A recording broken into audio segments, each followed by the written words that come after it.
Welcome to aminacademy.com. In astronomy, let us discuss about ancient astronomy. Ancient Babylonian, Assyrian, and Egyptian astronomers knew the approximate length of the year. The Egyptian of 3000 years ago, for example, adopted a calendar based on a 365-day year. They kept careful track of the rising time of the bright star Sirius in the pre-dawn sky, which has a yearly cycle that corresponded with the flooding of the Nile River. The Chinese also had a working calendar. They determined the length of the year at about the same time as the Egyptians. The Chinese also recorded comets, bright meteors, and dark spots on the sun.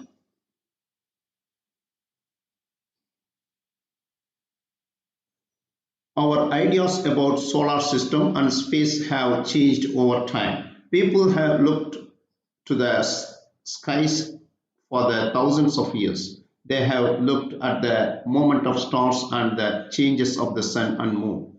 Using what was known about the position of stars, eclipses, and moon phases, star maps were made.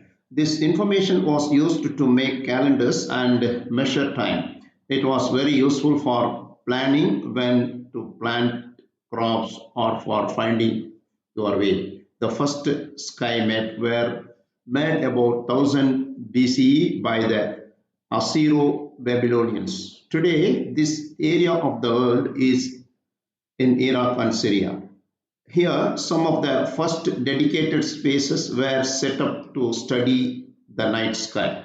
The ancient Greek also did a lot of work in astronomy and maths.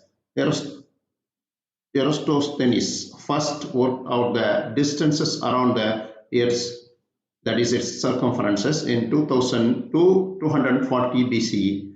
You can try out his experiment yourself on the summer solstice.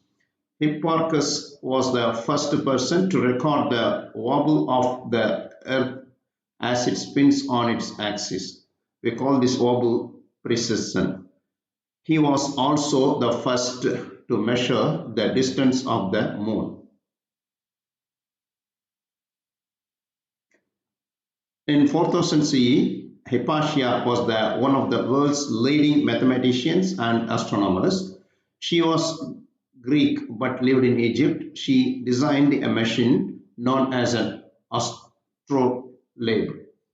This plotted the positions of stars in the night sky. Her table listing the position of the stars were used for the next 1200 years. Here, that is how they measure the circumference of the circumference of the earth in practical way by using this concept. Look here, suppose a stick here, a stick is vertically there, then at particular time you have to look the sun, that stick shadow and note the point. At same time, another stick is some far away from this distance, and note that at same time they measure the length of that, its same length of the stick shadow, then compare them and find the circumference of the earth in somewhat accurate.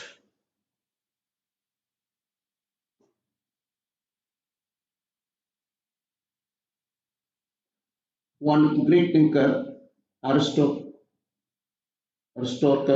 of Samos, even suggested an earth was moving around the sun, but Aristotle and most of the ancient Greek scholars rejected this idea. One of the reasons for their conclusion was the thought that earth moved about the sun. They would be observing the stars from different places along Earth's orbit.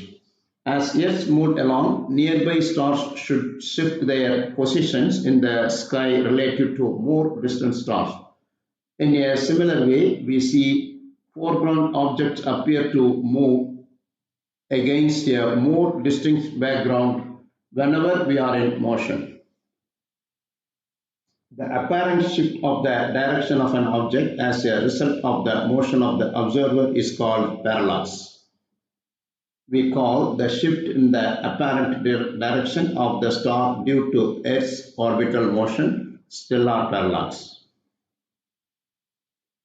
How do we know Earth is round? These are some manual experiments. They decided the Earth is round in following way. Let's watch a ship leave its port or sail into the distance on a clear day. On a flat Earth, we would just see the ship get smaller and smaller as it sails away. But this is not what we actually observe. Instead, ship sink below the horizon with the hull disappearing first and the mast remaining visible for a while longer. Eventually, only the top of the mast can be seen as the ship sails around the curvature of the Earth. Finally, the ship disappears under the horizon. The International Space Station circles Earth once every 90 minutes or so. Photographers taken from the shuttle and other satellites show the Earth is round from every perspective.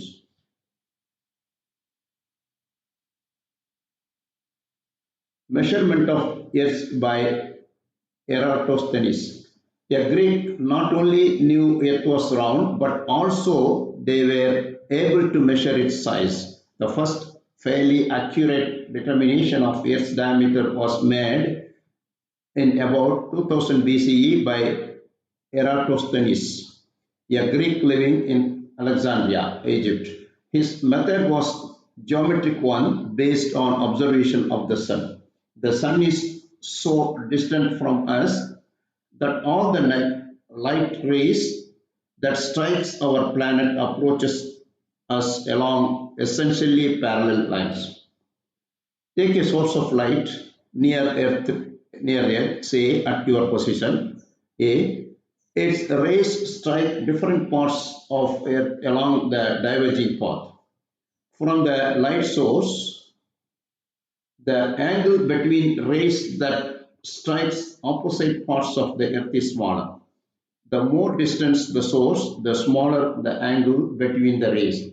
For a source infinitely distant, the rays travel along the parallel lines. Of course, the sun is not infinitely far away, but given its distance of 150 million kilometers, light rays strikes. Earth from the point on the sun diverge from the another by an angle far too small to be observed with the unaided eye. As a consequence, if people all over Earth who could see the sun were to point at it, their fingers would essentially all be parallel to one another. Eratosthenes was told that on the first day, a summer at Syene, Egypt, near modern Aswan, sunlight struck the bottom of the vertical well at noon. This indicated that the sun was directly over the well, meaning that the Syene was on a direct line from the center of Earth to the sun. At the corresponding time and date in Alexandria, Eratosthenes observed the shadow of column made and saw that the sun was not directly overhead but was slightly south of the zenith, so that its rays made an angle with the vertical equal to about 1/50th of the circle, that is nearly about 7 degrees. Because the sun's rays striking the two cities are parallel to one another, why would the two rays not make the same angle with the Earth's surface? Aristophanes reasoned that the curvature of the round Earth meant that straight up was not the same in the two cities. And the measurement of the angle in Alexandria, he realized, allowed him to figure out the size of the Earth. Alexandria. He saw must be 1/50th of the Earth's circumference north of Syene. Alexandria had been measured to be 5,000 stadia north of Syene. Eratosthenes thus found that Earth's circumference must be 50 into 5,000, that is equal to 250,000 stadia. It's not possible to evaluate precisely the accuracy of Eratosthenes' solution because there is a doubt about which of the various kinds of Greek stadia has used as his unit of distances. If it was the common Olympic stadium, his result is about 20% too large. According to another interpretation, he used a stadium equal to about 1/6 kilometer, in which case his figure was within 1% of the correct value of 40,000 kilometers, that is a circumference of the circumference of the earth. Even if his measurement was not exact, his success at measuring the size of our planet by using only shadows, sunlight, and the power of human thoughts was one of the greatest intellectual achievements in history. Next one, we talk about what is geocentric model. Geocentric model of the Earth, that is our system, solar system. Any theory of the structure of solar system or the universe in which Earth is assumed to be the center of it all. The most highly developed geocentric model was that Ptolemy of Alexandria, who lived 2nd century CE. It was generally accepted until 16th century, after which it was superseded by Copernicus. Compare heliocentrism, Ptolemaic system, Tychonic system. And ancient Greeks thought the Earth was the center of the universe. This idea is called geocentric model, which means Earth-centered. This belief is seemed to explain why stars look like they move around the Earth once a day. It also explained why planets seem to move faster than stars in the night sky. However, this model also had problems. The main issue is that planets sometimes seem to move backward across the sky. We call this retrograde motion. Retrograde motion. If everything in space went around the Earth, this did not make sense. Next, Ptolemy. A Roman who lived and worked in Egypt tried to solve this problem in 140 CE. He used a system of circles to show how the planets moved. These were called epicycles. But the model was complicated and could not always predict the movement of the planets. Despite the problems, this model of the universe was believed for over 1,000 more years. Here, this is Earth-centered motion, assuming this is a sun-centered movement of the planets. The geocentric versus heliocentric model. This is a geocentric, this is a heliocentric model. In 1043, Polish astronomer Copernicus said the Earth and other planets orbited around the Sun. This idea is called X model, which means sun-centered. This predicted the movement of the planets in the night sky without the need for complicated epicycles. The shift from Earth-centered view to sun-centered views of the universe is called the Copernican revolution. Thought it was first mentioned over 8,800 years earlier by the Greek astronomer Aristarchus. People were used to the Earth being center of everything, so this was a big change in thinking. Many people did not accept it.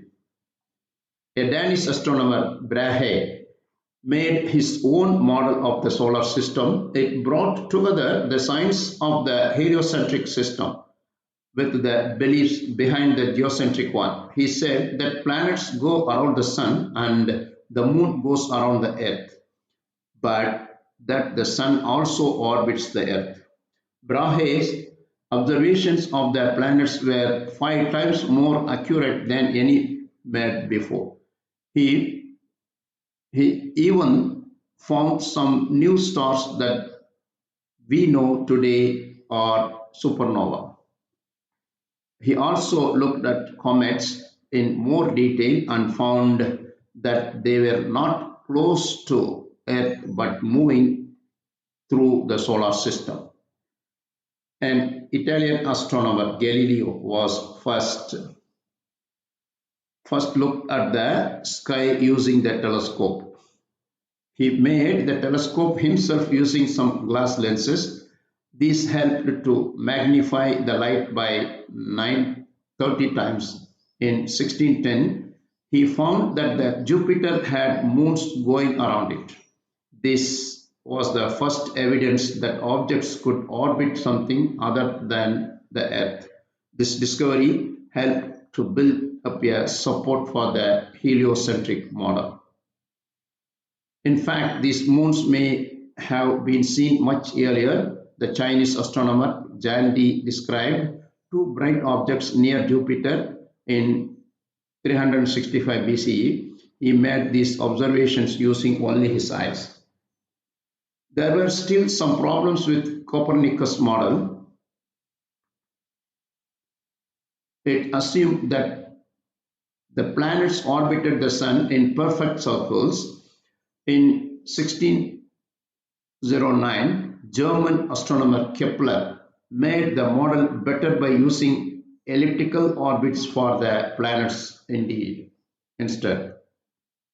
This system was much more successful at predicting the movement of the planets. Kepler then went to develop his 3 laws of planetary motion. So far we discussed about ancient history of our astronomy, that is about ancient astronomy. We talked about simple things as well. We will discuss in future videos in further models we have done. Please subscribe our YouTube channel.